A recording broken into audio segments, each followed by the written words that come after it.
I'm joined today by Stuart Pradia, head coach at Rutgers University Camden.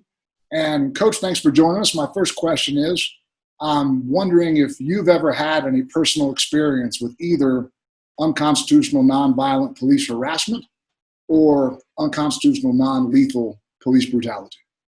I've had in my lifetime probably a handful of incidents. If you don't count the times I was pulled over for driving while black in a rural area, or I even had it happen outside of New York City, in New Jersey one night. So the simple answer is yeah. Pretty much my whole life.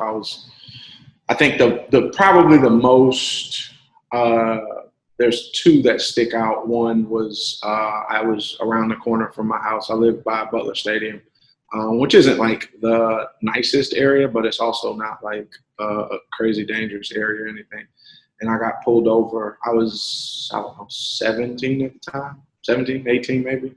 And went to Kincaid, where you went, which is, predominantly white high school. And, the officer pulled me over. I had this stick in the back of my car. It was like a brown, stick, probably, this long. And it was used to hold up my hood because the hood was broken. And it was my grandmother's car. It was a Oldsmobile, 98. Didn't have any rims, no tinted windows, literally my grandmother's car as she had given it to me. And, he pulled me over, not for anything. He just, harassing me and looking at me. And he asked me if I was a gang member and, where I was going. And I mentioned the stick because he asked me about the stick as if it was this, it was a weapon, essentially. It was behind my seat, in plain sight. It wasn't hidden. It was just a brown painted stick. It didn't even look like a weapon of any kind. That was probably the one that was most blatant, besides having a friend of mine arrested in front of me, where we were just literally standing there. We were in his apartment complex parking lot, just sitting, just standing, on the trunk of his car, just talking. We were just catching up because we hadn't seen each other. And police officers rolled by one time. We look, we're black in America. We see police officers we're going to see. All right. They pass by, they roll by again. And, he had dreads at the time, but, he's a lawyer now. His dad was a lawyer. I think he was working at a radio station at the time. And, they get out and, they ask him for his ID, and they ask for my ID, and, they go to the computer, and I guess he had a warrant for a parking ticket, but he had sold a car to a cousin or something who hadn't paid the parking ticket. So the car was technically still linked to him somehow, and they arrest him right there. There's no conversation, and it was just, it's just one of those, I froze. I was completely paralyzed because it was surreal to see something seemingly so harmless to escalate to arrest when, there just was no information. There wasn't a conversation. There wasn't there wasn't anything. It just went straight to handcuffs. All right, put your hands behind your back. And it was surreal. That another instance of something like that happening that was much more dangerous, but I wasn't actually there. My cousin, you and I spoke earlier, my cousin Robbie Tolan, who lives in Bel Air. His parents have lived in Bel Air for 30 years. He came home one night. It was New Year's Eve, and he and his cousin had just gone to Jack in the Box. They pull in their driveway, and a police officer comes out. He has his gun drawn. I guess he had put in the license plate number incorrectly, and the car had come up stolen. So his parents come out of their house. The officer sees them come out of their house. It's 2 a.m. Sees them come out of their house in their pajamas. Officer, that's our son, that's our nephew. What's the problem? What's going on? And the whole situation escalated. The officer threw his mom up against the garage door. He already had my cousin down on the ground and his cousin on the ground. And it escalated. He shoots my cousin in the stomach twice. He almost died. You can see that. Brian Gumbel has on Real Sports, I think, on HBO. They recently re-aired it, but it's available for you to see the whole thing. And nothing happened. They sued the city. I don't think anything happened to the officer. They lost the lawsuit. And that's just not even counting the times at Kincaid on campus where, and this doesn't have anything to do with law enforcement, but, the white lady, I'm walking towards the gym. She's walking away from the gym and she shifts her purse to the other side. And, like as if I'm going to steal her purse and then run into, the gym. So it's just those are probably the ones that always stick out to me when it's just like kind of blatant. I think I've been relatively fortunate to not have a ton of incidents, if you will, but the stuff happens all the time, happens around me, and maybe I'm just numb to it. Maybe it's happened so much that I've just kind of become numb, because I think we compartmentalize this stuff sometimes just to survive and keep pushing forward. But that was the long-winded version. But the answer to your question is yes, my entire life. You mentioned a lot of things, and I've noticed in doing these interviews that there's a bit of a reluctance on the part of Black people who are unconstitutionally, non-violently harassed to complain, because it's almost like a normalization, like you alluded to, or almost maybe even a little bit of almost like survival's guilt, like George Floyd's too dead to complain. Like, what do I have to complain about? And one of the reasons why I'm doing these interviews is to connect the culture of the unconstitutional harassment, which is nearly universal, with the brutality and the attempted murders and the murders. And like you mentioned Bel Air, and it's the do you know Marlon Lowe? I don't. So he runs Texas Pro, he grew up in Alief. And I interviewed him, and he talked about how if I needed to get to the other side of Bel Air, you go around, drive all the way. And then my friend Robert Mason, who I played high school football with, well, he was good. He was on the varsity at Lamar as a junior and wound up going to Baylor. Started as a freshman. I was on the JV as a sophomore at Lamar, so we didn't play together. We were in the same program, but not literally teammates, because he was so much better than I was. But he grew up in Bel Air. And he had like 3 or 4 Black friends over, 1 white friend, to his home. And the cops rolled up and guns drawn, put all the Black kids in handcuffs, and kept telling the white kid not to bring these types of people around here. And it wasn't even the white kid's house. There was a hashtag. I forgot when it was. It was years ago, but it basically it was Kincaid students sharing instances of either themselves being completely reckless with law enforcement officers. While white and alive while Black. Yeah, I think it was. While white and alive while Black. Yeah, where they just, they're kicking, they're grabbing tasers, they're, breaking stuff, they're cursing them out, they're just all types of, nothing ever happened.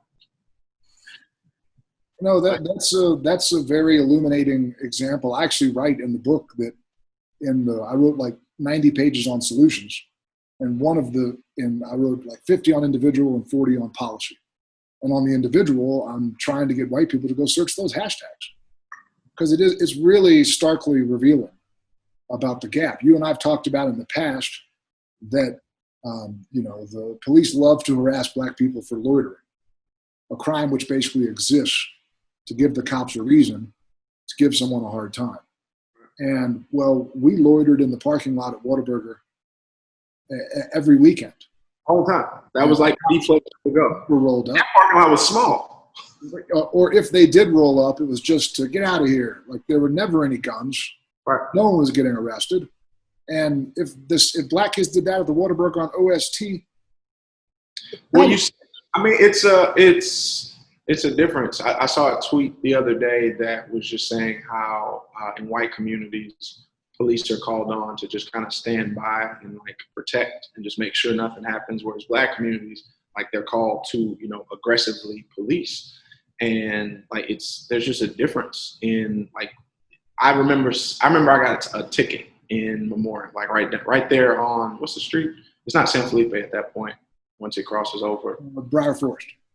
Yeah, on Briar Forest, for going, I think it was like 25 and a 20. It was like right in front of school, like right there in front of school, and went to, go to court and, show up for your date or whatever.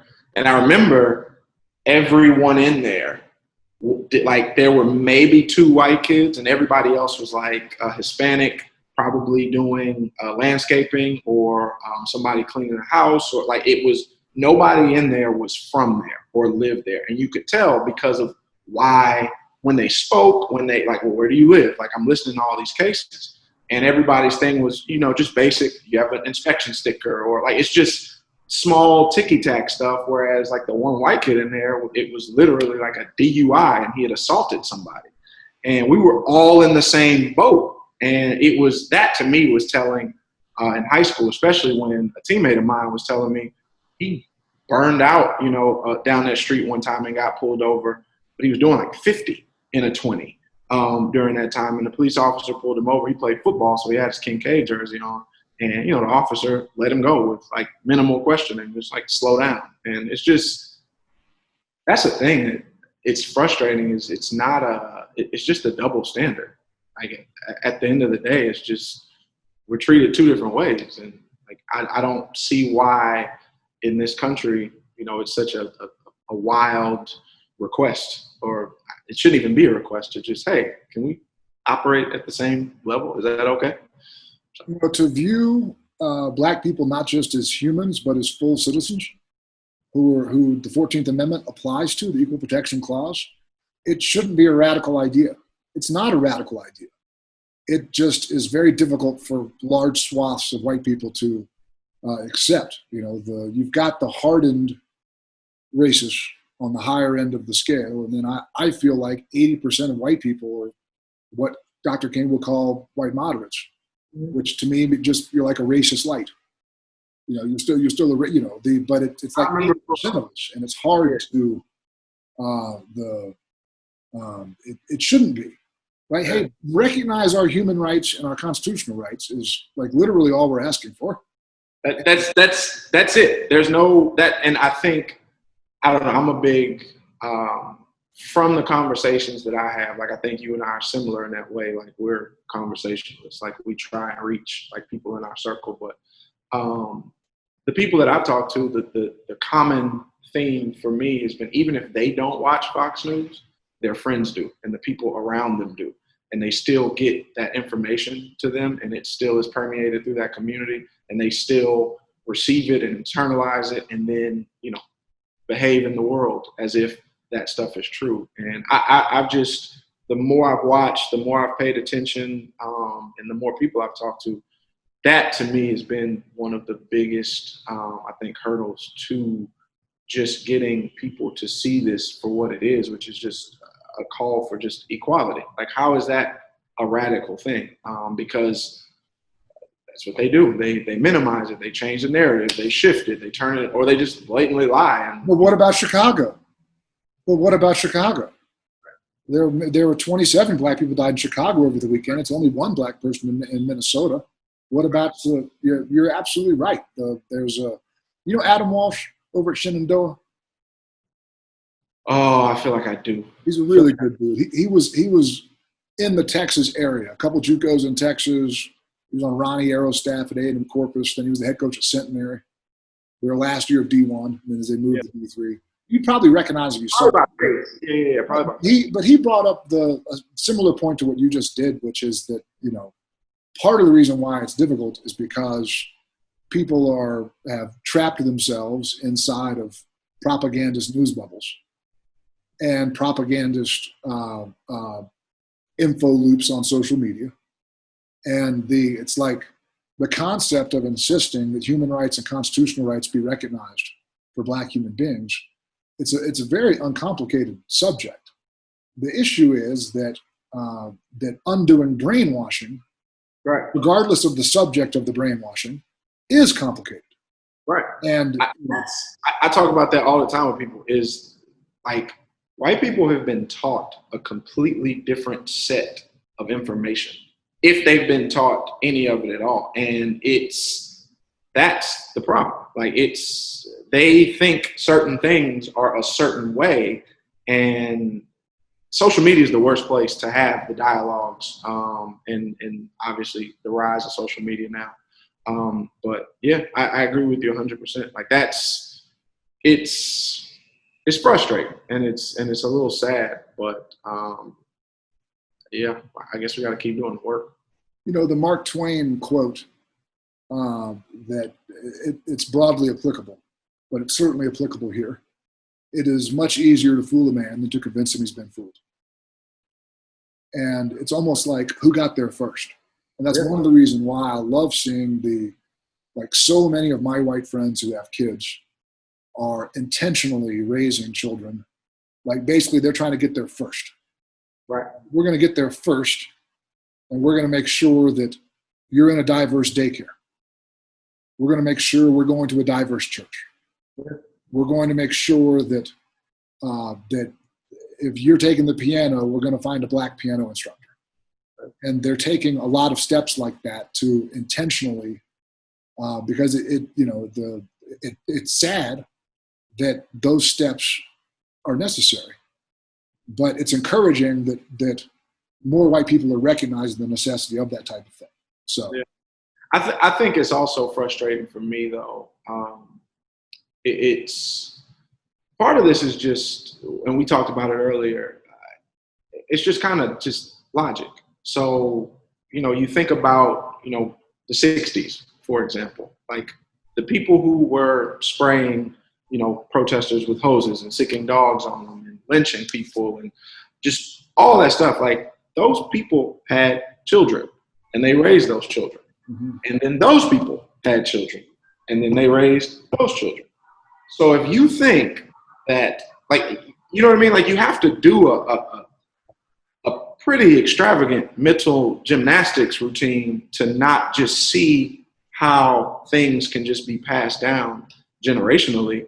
And some people, I think it's just easier to not pay attention because, as a white person in America, for the most part, like you can live your life pretty normally without ever having a meaningful encounter with somebody who is not white. And as you go up in socioeconomic status, like that becomes easier and easier. But like case in point is our high school where, families just recycle through and through and through. And like, you never have to leave that bubble if you don't want to. But I don't know, I've been just a lot less patient because at this point it's harder to believe the extravagant lies that have been told than just to say, hey, maybe all black people aren't just like, they didn't make this up. There's not like a group text that nationwide, like, hey, we're going to claim that police harass us and it's not okay. Maybe all these people who've been marching, like, maybe, are they just angry over something random? Maybe they're not, you know what I mean? Like, it's got to be harder to believe that we're just all making it up rather than like, hey, maybe we should listen to them. Maybe they have a point. Oh, they're calling for equality. They're calling for like not wanting to be harassed and not wanting to be killed by the police when they're unarmed. Like, like we said before, those aren't crazy things. And I don't know, I've lost a lot of patience with trying to like softly, and I used to be a lot more, I used to wear kid gloves a lot more because I recognized that, yeah, people are raised differently, et cetera. But at a certain point, like you either want to know the truth or you're comfortable like where you are. And like, if there's ever been a time, it's now that like that it can't continue. So. Well, you mentioned a lot of relevant points. One is the continued indifference of white people, even with the advent of cell phone video cameras, is appalling. Because the video, maybe there's more. Well, what if? Right, and I will say the cell phone video cameras have helped a lot shaping millennial white people. The older the white person is, the more willing they are to dismiss that, and a lot of that is the experiential gap. Well, that hasn't happened to me, therefore it hasn't happened to you. But the problem with that is that we don't do that with any other subgroup of humanity that we don't belong to. We don't ask the person who rode the Kentucky Derby, who expresses, the noises they heard from the wind and the hoofs. We don't go, "Are you sure? Did you really have the?"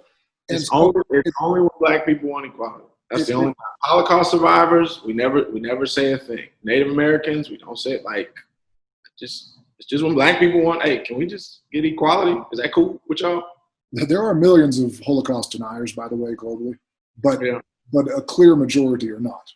Where like a clear majority of white people still have a reflexive disbelief of the truths that Black people tell, and it's a clear majority still. I feel like, whereas as a raw number, there's a large number of Holocaust deniers. As a percent, they're not necessarily a relevant group. But as a pedantic person, I had to point that out. And I would have been disappointed had you not. I appreciate you. Thanks. But then you also mentioned how racism is in many ways inherited. It's like when Jeff Sessions was confirmed, that was a very depressing thing for me because he's named Jefferson Beauregard Sessions the fourth. That means 4 generations of his family thought it was cool to name their kid after Jefferson Davis and P.T. Beauregard. 2 different, vile, evil people. And it's like, well, naming you after one vile, evil person is not enough. We got to pick 2. The idea that you could be raised by Jefferson Beauregard Sessions III and escape from that with total, you were impacted not at all by that. And like with the family thing, like it's the whole, what's the movement called? The Daughters of the Confederacy did it. The Lost Cause. The Lost Cause? It was a massive propaganda effort in the early 1900s. You're the historian. To talk about no one wants to look at their own parent or grandparent and say that person was evil. Nobody wants to do that. So during Reconstruction, as Black people were progressing, and there was sort of a national agreement that Jefferson Davis was terrible and that all these people were terrible. Well, the daughters and granddaughters of those people couldn't live with that. So they went on an expensive, 2-decade propaganda that, was, it wasn't about slavery, it was about states' rights and economics, and all of that stuff. To me, it's just frustrating to see blatant truths. There's effort. There is willful, knowing effort to avoid and erase the truth. It's really, really frustrating, and it's generational. So it truly is generational. It's been I try to explain to white people when the big 4 bullshit negative stereotypes about Black people: lazy, stupid, sex crazed, and violent. Okay. Well, these are the same 4 things that the enslavers believed.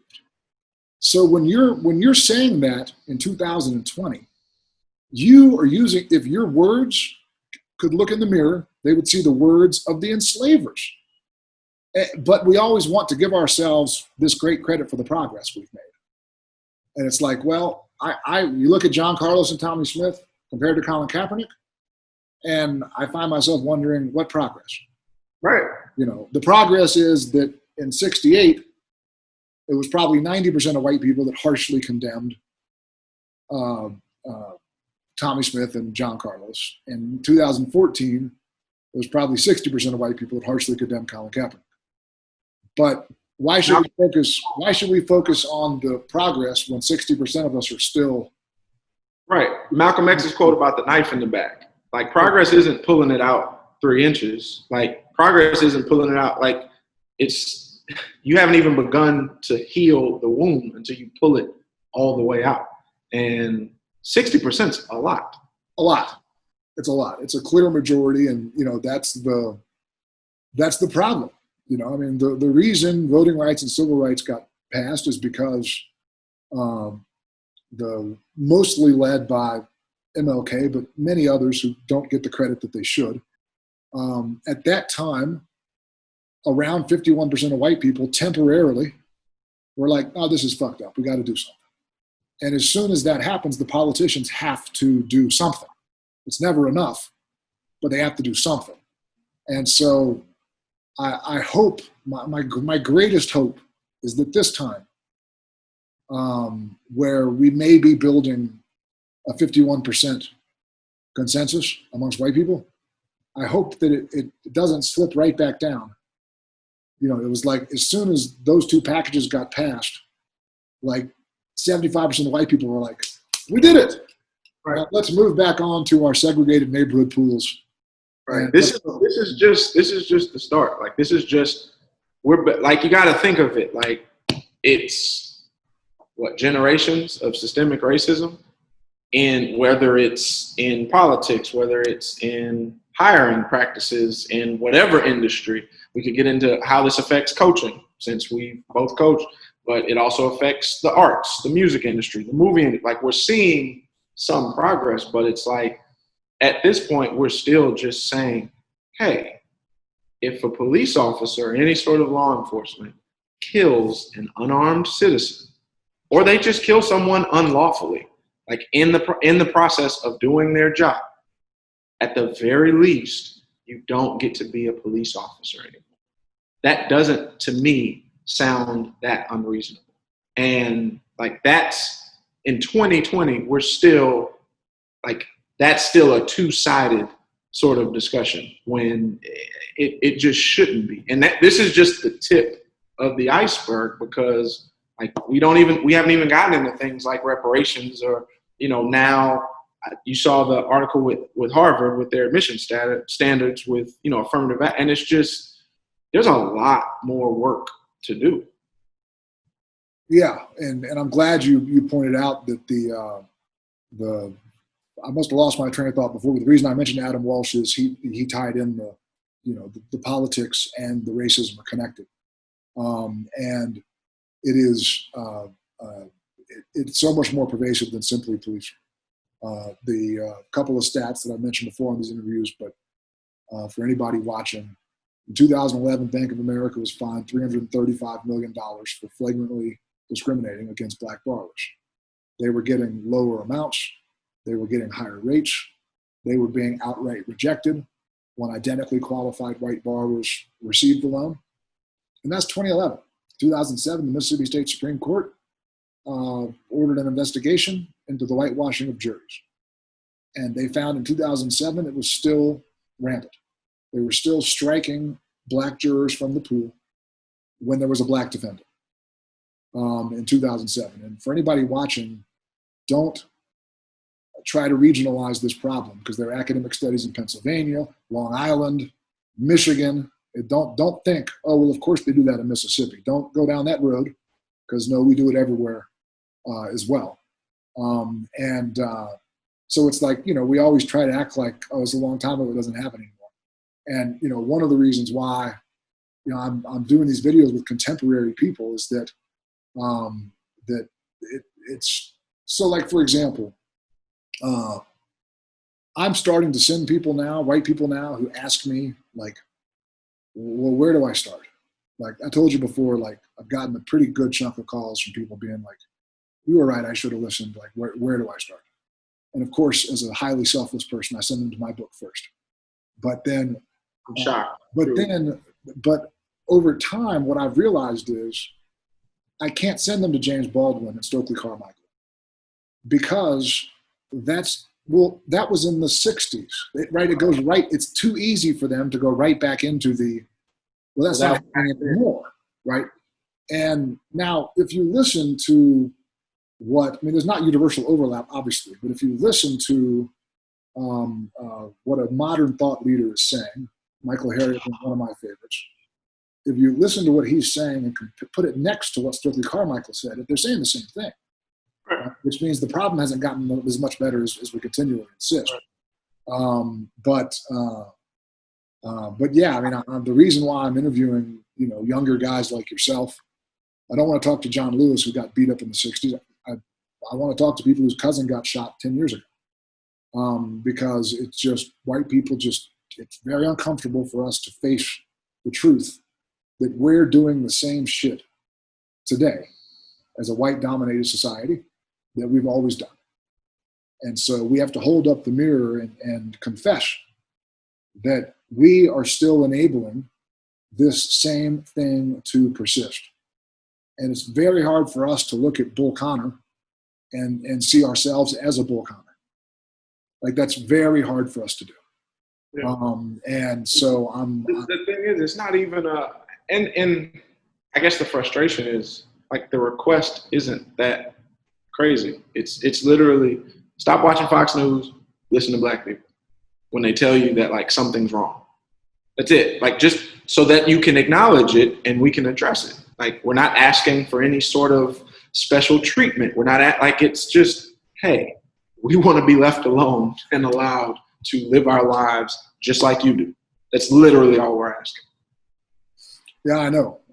And you're right. It's not, it shouldn't be complicated or controversial. It shouldn't be. And I don't blame you for being frustrated as hell that it is.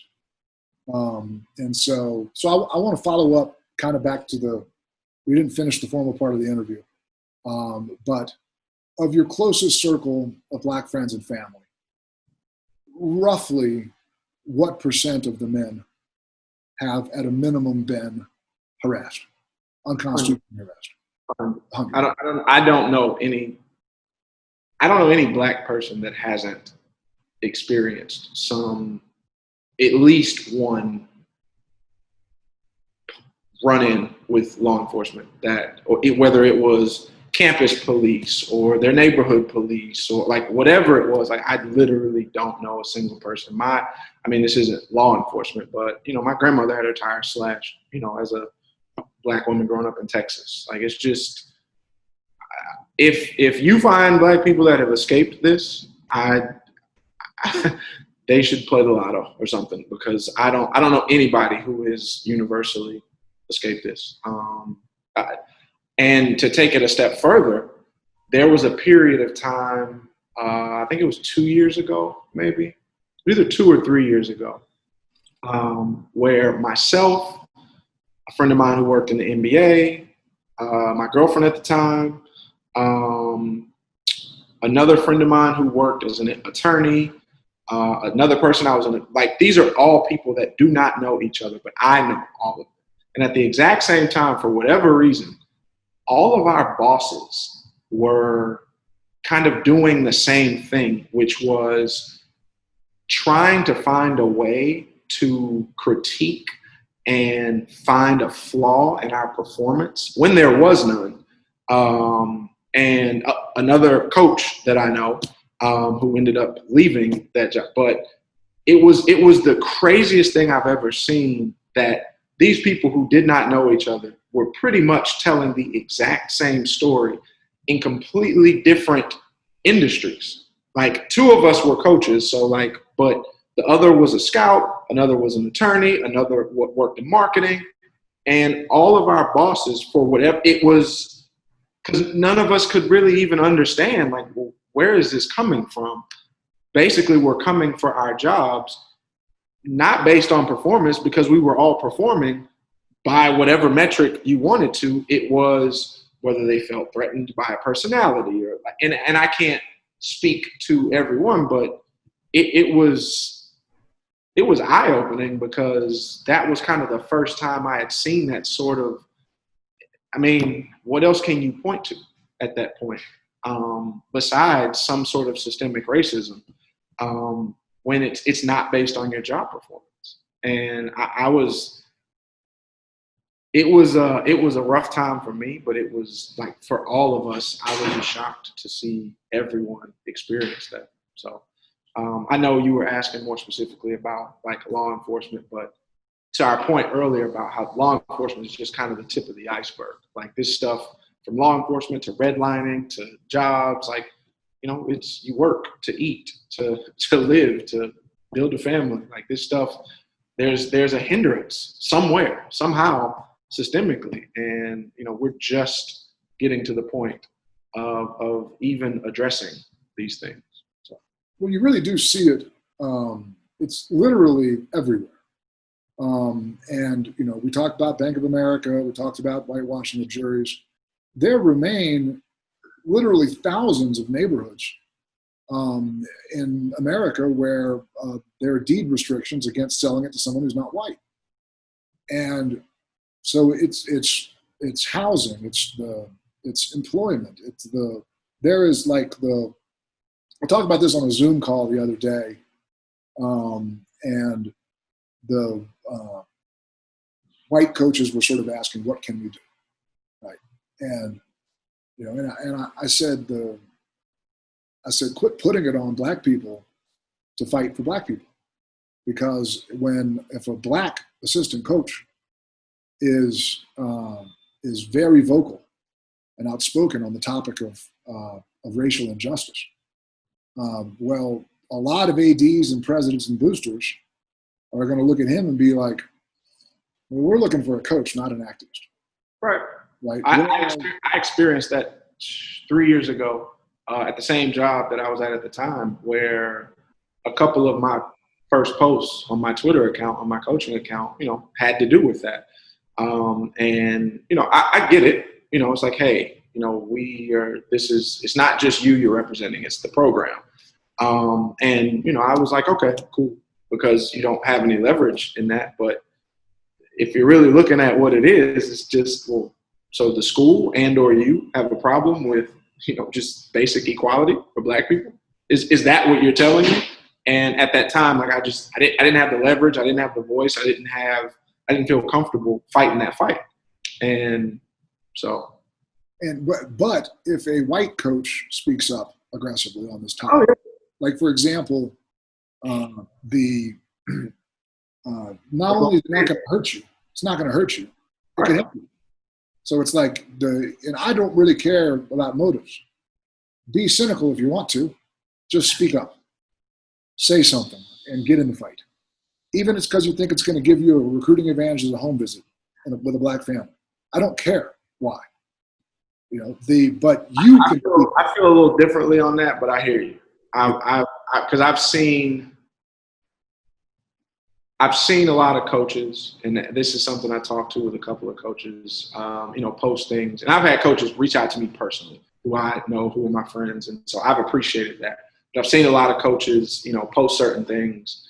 And I haven't gone to confirm it, but I've noticed their silence prior. And I've also noticed some were on the All Lives Matter tip.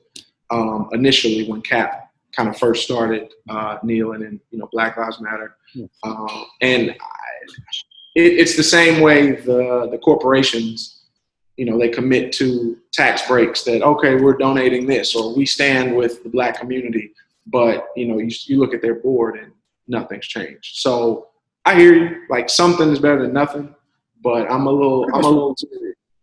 Huh? That's pretty much what I meant. Yeah, but I'm still a little leery because it gets to kind of, and without getting too political, it's kind of the Democrat versus Republican thing, where it's like, well, Democrats can be racist too, and it's that there have been systemic things, systemic legislation, I should say, that has been championed by Joe Biden and Hillary Clinton, for among others, but and without getting too far into that, but. That's my only concern with kind of the disingenuous outspokenness, is that that's what's changed. We talked earlier about not sending people to Stokely Carmichael or James Baldwin. I think it's become, because it's less blatant and it's become far more below the surface, it gets a lot more sticky and a lot more hard. What happens is a lot harder to identify. And so if you can't identify it, you can't fight it. So I agree. And if I implied that sincere and insincere speaking up are equally valued by me, I didn't mean it that way. No, I got you. What I meant was that, well, two things. One, something's better than nothing. But two, I believed as a coach, and I believe now, that sometimes fake enthusiasm becomes real. and because I've seen it. And I hear you. I hear you. so, you know, but yeah, you're not the, like, trust me, I've noticed too, a Yeah. lot of people putting out statements who kind of like, Because it's the thing to do. And I get it. eyebrow, like, Again, I'd rather you put out a statement because it's the thing to do than not. But we got to recognize that for what it is as well. well, what's fascinating in our world, and again, hope inspiring, is that, you know, and so I'm carefully monitoring. My motto here is, there. So you got a fence, right, with fence sitters, and you've got like overt hostile. Like, what about Chicago? The real problem is black fatherlessness. Right? You've got those like clear racists on one side in one yard, and then you've got those of us who are more than likely also still at least somewhat racist, but we recognize it and we want things to be more just, right? And then you've got like 80% of the white people sitting on the fence, right? I literally have a 10-80-10 rule. And at first, when I first thought about it, I applied it to white people. But then I realized like you could probably apply it to almost anything. Whereas you got the two extremes, but the majority of us are sitting right in the middle. That's a good rule. And I think it is probably broadly applicable. I never thought of it like that. Yeah. But my motto is, I welcome all of you to jump off the fence onto the right side. But I'm going to pay very careful attention who tries to climb back on. Yeah. You know, and when you jump off. Are you jumping off because a bunch of other people are jumping off and you think, oh, well, that's the way it's swaying? Or were you one of the first people to jump off when it wasn't popular? Yeah. And I'm I'm just like with the motives, I'm more tolerant. I'm more interested in seeing who tries to climb back on, because it's going to be a lot. It's going to be a lot. You know, it's like but from what I'm seeing, like I talked with the guy who started Coaches for Change, and I said, hey, listen, let me send 25 policy proposals, okay, and then have the membership vote. We pick the 5 ones that there's consensus on, and we put out a petition, and every coach in the country pushes it, and every head coach gets a meeting with their local congressman to push it. And let's try to push I hope one of the ones they pick is, if you're a police department and you don't require liability insurance for your officers, you should get $0 federal dollars, right? Because the insurance companies are a lot better at assessing risk and holding people accountable who are high risk than any public sector bureaucracy will ever be, right? So, like, that federal law, you would immediately see the unions would have to put up or shut up, because and listen, I think if you don't stand up to the bad cop, you're not a good cop, right? So I think the vast majority of cops are bad cops. Right. Even the ones who don't overtly participate in. You're an enabler. It's the same. It's the same thing, just applied to a different sector of life. Like, if you allow that racist joke to be told, if you chuckle, if you it's all the same. You may as well have told it. I agree. Well, if but the overtly, aggressively, personally evil cops, like that piece of shit in Minneapolis, whose name I prefer not to say, he would have been like $45,000 a month in liability insurance, which means he would have had to find another thing to do with his life, right? And that's the boss of that. Of Coaches for, not the boss, but the founder of Coaches for Change, there was no hesitation, Stu. He was like, send me the policies, I'll get my guys on it. Like, we're all over it. And it was like, I was like, all right, because it's like I love all vote no play. I love it. Like, it's amazing. And I also am like, and then what? Right. So it's like I'm encouraged. I'm encouraged with what I've seen. And people actually kind of paying attention. But like you said, it's going to be interesting to see who tries to climb back on the fence. And they're going to be a lot. you know, and I hope not. It's one of those times I would love Me to. too. Me too. But I have been encouraged with, with what I'm seeing. And so the name of this is the Not Isolated Project. And so, like, just to be very clear to any white people watching, we have to culturally connect that the nonviolent, unconstitutional harassment of Black people, which is virtually universal. Stu said 100% of his friends and family, through hundreds of conversations over the years, including these interviews. I do have 3 Black friends, Corey Henderson, Corey Black, must be in the name, and Kevin Sutton, who've never personally been at a minimum non-violently harassed. But that's out of like 300 conversations, right? So it's statistically meaningless. There's always outliers. I know Corey too. So. But all 3 of them, I said, well, what about your closest friends? Yeah, I'm the only one. I don't know what. It's like literally a unicorn, to your point. They probably should even play the lottery. And so, I just need white people listening to understand that the culture that permits pervasive, unconstitutional, nonviolent harassment is the same culture that permits the brutality and the murders. And that when you connect these things together, you cannot think practically universal is isolated. This shit is not isolated. And I just really sincerely hope that a majority consensus of white people can accept that basic truth, because it's absolutely 1,000,000% true. So my friend, Coach Stuart Pradia of Rutgers University Camden, thanks again so much for your time, and I appreciate your input and look forward to staying in touch. Yeah, man, definitely. My pleasure. Good to see you.